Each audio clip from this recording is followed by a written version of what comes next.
Assalamualaikum warahmatullahi wabarakatuh. Jumpa kembali dengan Guru Bangsa Channel. Channel yang ikut serta dalam mencerdaskan kehidupan bangsa.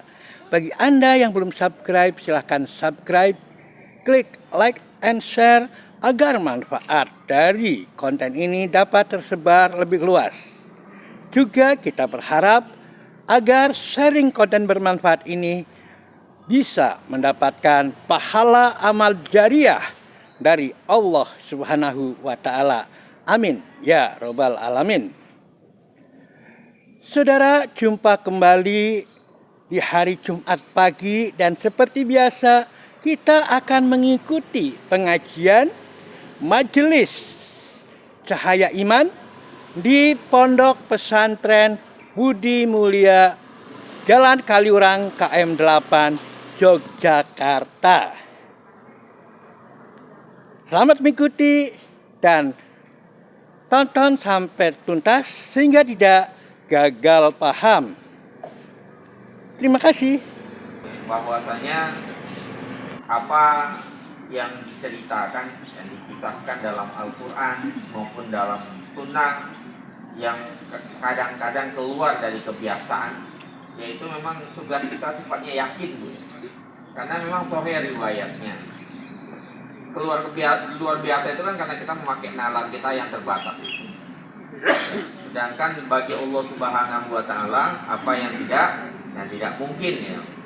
Mungkin berapa kali kita menceritakan kisah yang pernah kita sampaikan juga, kisah Nabi Ibrahim yang dilemparkan ke api itu, ya, kemudian tidak terbakar sama sekali. Ya, Nabi Musa dengan tongkatnya yang bisa membelah lautan, itu kan khariqul ada, namanya mukjizat, itu kan di luar kebiasaan. Di luar kebiasaan. Nabi Yunus yang tinggal di dalam perut ikan, hidup di situ, bisa sebuah. Dan itu kita meyakini. Nabi Sulaiman bisa berbicara dengan burung hudhud, ya. Nah, itu kemudian bisa punya kuasa terhadap jin dan selainnya, itu ya realita, itu realita. Nabi Nuh yang Allah Subhanahu wa Ta'ala perintahkan untuk membuat kapal, kemudian bisa berlayar, ya.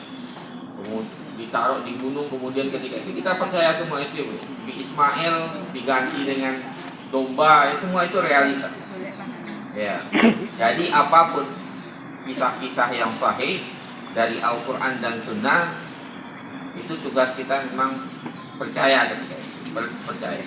Dan Allah menceritakan itu bukan untuk menunjukkan kepada kita sekedar untuk kita untuk menikmati hiburan atau apa, ya, atau menunjukkan keganjilannya. Intinya bukan itu sebenarnya, agar kita percaya saja bahwasanya apa yang Allah Subhanahu wa Ta'ala punya kuasa untuk melakukan apapun yang diinginkan. Yang kita bayangkan ketika itu, ketika Nabi Ibrahim, ya, seharusnya kan kebakar waktu itu. Ya, karena memang api kan sifatnya membakar. Cuman ketika Allah mengatakan kuni bardan wa salaman ala Ibrahim, itu surat apa itu, Pak? Kunibar dan wasalaman ala Ibrahim itu. Nah, itu Allah mengatakan jadilah api engkau dingin dan selamatkan Ibrahim. Itu kan ada kata-kata salaman itu, ya, pernah kita sampaikan juga. Kalau nggak ada kata salaman itu, ya, Nabi Ibrahim tetap meninggal karena dingin itu, ya, meninggal. Makanya ada kata-kata salaman di situ, kata para penafsir itu, para mufassirun, itu untuk menyelamatkan Nabi Ibrahim. Jadi kunibar dan jadilah dingin wasalaman, itu penegasan bahwasanya untuk diselamatkan Nabi Ibrahim alaihissalam. Ya, idealnya kan meninggal itu dalam api. Bahkan dalam riwayat itu, ketika beliau dilemparkan itu, beliau dalam kondisi pakaian yang ini, Bu, ya. Memang enggak pakaiannya ketika itu. Dalam riwayat itu yang pertama kali dipakaikan pakaian itu adalah Nabi Ibrahim nanti di akhirat kelak.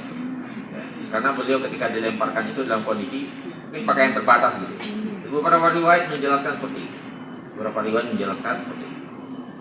Nabi Ibrahim. Kalau Nabi Musa, ya, kita ketahui lah dengan tongkatnya itu, Pak, ya. Kan dalam riwayat juga dikatakan itu ketika datang Musa dan Harun kepada Fir'aun itu itu untuk mendakwahkan keislaman, Fir'aun sudah mempersiapkan 70.000 penyihir ketika itu. Lawan 2 orang, itu kan sempat takut Nabi Musa. Makanya Allah mengatakan la takhaf itu loh. Jangan takut apa yang di tangan kanan itu kan. Tongkat itu. Kan 70.000 yang dihadapi ketika itu. 70.000 penyihir ketika itu. Kemudian masing-masing mengeluarkan buhul-buhul talinya itu. Ya, untuk menjadi ular. Kita bisa bayangkan kan sihir itu kan ada 3 bentuknya Bu ya. Yang paling terkenal itu 2 itu. Pertama sihir takhil namanya. Sihir takhil itu sihir yang membuat kita melihat sesuatu berkhayal Pak. Misalnya saya melihat apa gitu ya. Misalnya saya melihat ini saya kayak orang atau apa. Itu takhil. Nah, sihir yang dihadapi Nabi Musa itu sihir takhil itu. Takhil itu seolah-olah kita menghayalkan sesuatu Pak. Itu namanya sihir takhil memang. Jadi kayak saya melihat pohon itu kayak misalnya kayak bangunan atau apa, atau seseorang gitu. Atau misalnya saya lihat bapak tapi kayak siapa gitu Pak, gitu. Menakutkan atau apa, itu namanya takhil. Nah itu kan sering itu Bu, takhil itu, sihir takhil itu. Nah sihirnya Nabi Musa yang 70.000 orang itu, yang sihirnya orang-orang menghadapi Nabi Musa, yang sihirnya Fir'aun itu kan itu 70.000 orang mengeluarkan tali Bu, talinya kayak ular semua itu. Nah takhil, dikhayalkan itu soalnya.